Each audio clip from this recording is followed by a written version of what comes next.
সোনা সোনা চূড়া কোথায় যাচ্ছ?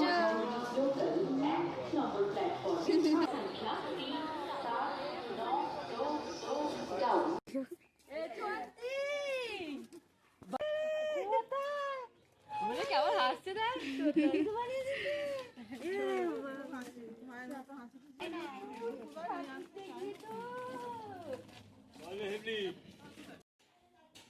হ্যালো গাইস, এই যে দেখো আমি সেজে গুজে রেডি হয়ে গেছি। আমি এখন যাচ্ছি মাসির বাড়ি। এই যে দেখো আমার মেয়েকে রেডি করিয়ে দিয়েছি।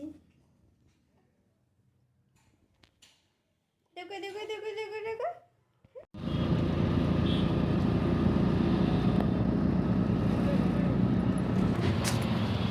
আমরা এখন অটোতে উঠে পড়েছি।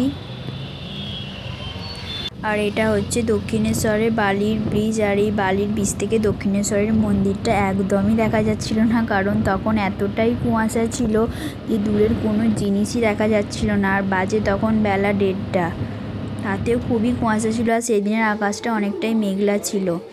আর এই যে আমরা এখন স্টেশনে চলে এসেছি, ট্রেন আসার অপেক্ষায় বসে আছি। ট্রেনটা আসার সময় হয়েই গিয়েছে, কিন্তু তাতেও একটু বসে থাকতে হয়েছিল।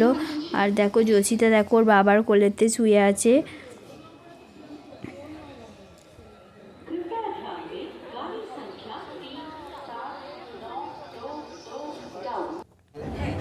তারপর আমরা ট্রেন এসে গেছে, ট্রেনে উঠে পড়েছি।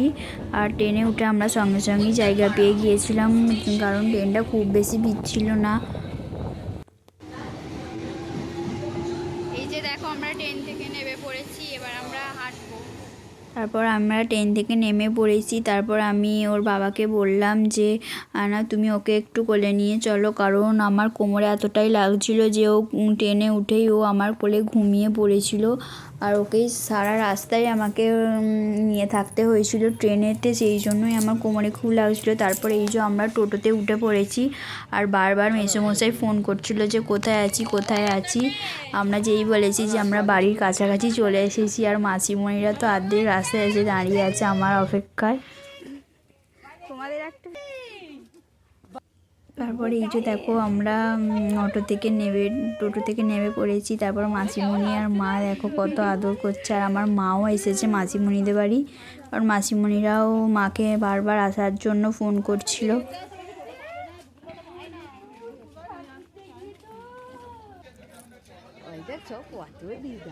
এটা হচ্ছে মাসিমণিদের পাড়ার ঠাকুরটা। এই যে ছোট ঠাকুরটা দেখতে পাচ্ছ, এটা আমার কাকিমা হাতে বানিয়েছে। আর প্রতি বছরই কাকিমা হাতে সরস্বতী ঠাকুর বানায়, আর ঠাকুরটাকে প্রতি বছরই পুজো করে। আর এই যে দেখো এই মাসিমণিটার কাছেও আমার মেয়ে কেমন আছে আর কত হাসছে দেখো, যেন মনে হচ্ছে কত ভালোভাবে চেনে। আর ওখানে খাবারেরও ব্যবস্থা হয়েছিল। এই যে দেখো খিচুড়ি আর শাকের তরকারি, আলুর দম দিয়ে দিয়েছে। তারপর লাস্টে ছিল চাটনি, পাঁপড় আর ছিল লট চমচম।